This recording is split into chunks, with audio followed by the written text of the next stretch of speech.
Hello and Merry Christmas. I don't know about you, but I am anxious for Christmas.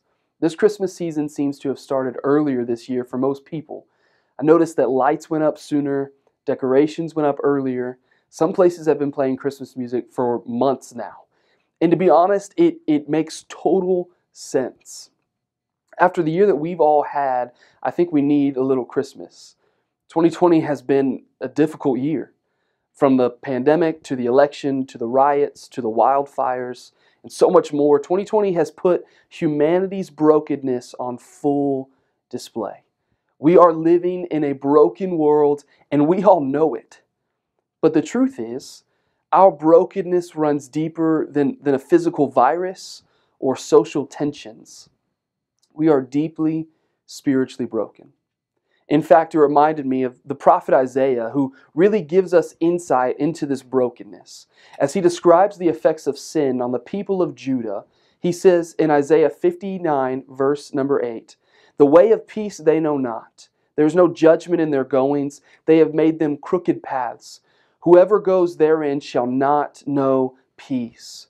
Therefore the judgment is far from us. Neither doth justice overtake us. We wait for light, but we see obscurity, for brightness, but we walk in darkness.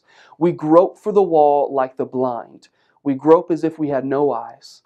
We stumble at noonday as in the night. We are in desolate places as dead men." And I know that was a lot, but did you hear that? That is the deeply broken state of our world, and it's because of sin. We're ignorant of the ways of peace. We are blinded to light. We are destined to die. And this year we have seen the worst of all three of those. But that brokenness is what makes Christmas so great. Because God knew we were broken and He still came for us. Our brokenness didn't deter His coming, it motivated His coming. He came to restore our brokenness.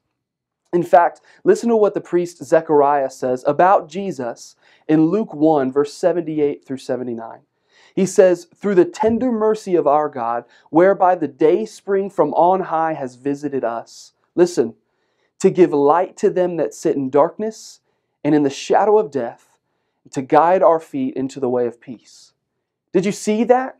Did you notice that Zechariah said Jesus came to restore everything that Isaiah said was wrong? And that is our hope this year. That is the reason we celebrate.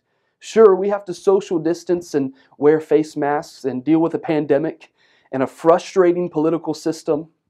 Our brokenness is deep, but we rejoice this year in 2020 because all of this is just part of the testimony of grace. In a world where social distance dominates, God Himself dared to come close. And because He did, a world that is deeply broken can now be made whole. Rejoice in this, believe in this, take heart in this, and celebrate Christmas this year not as those without hope, but as those redeemed in a broken world. Pray this encourages you. Merry Christmas.